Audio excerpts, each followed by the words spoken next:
In Matthew chapter 7 verse 21, the Bible says, "Not everyone says, 'Lord, Lord, Lord,' can enter into the kingdom of heaven, but the one who do the will of the Father."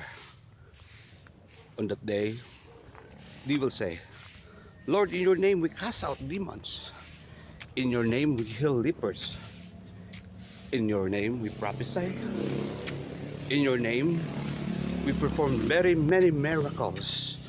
But on that day, Jesus said, "Get away from me, for I don't know you." The question here, what is the will of the Father? Because it is only those person can enter into the kingdom of heaven if we follow the will of the Father. The will of the Father is to do good, to do what is right.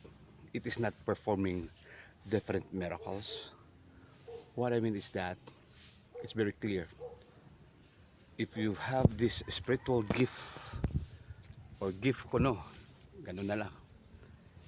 It does not mean that you are from the Lord. There are many people nowadays perform different kinds of miracles, healing, even prophecy.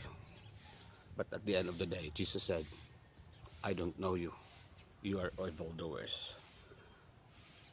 Try to understand this passage of scripture. Try to look at your pastor. Tingnan mo yung pastor nyo. Is he doing the will of God? Yes, he performed many miracles. That is not the mark or the sign of a true believer. A true believer is that he loved God first and he loved his neighbor. That's all, folks. Thank you so much.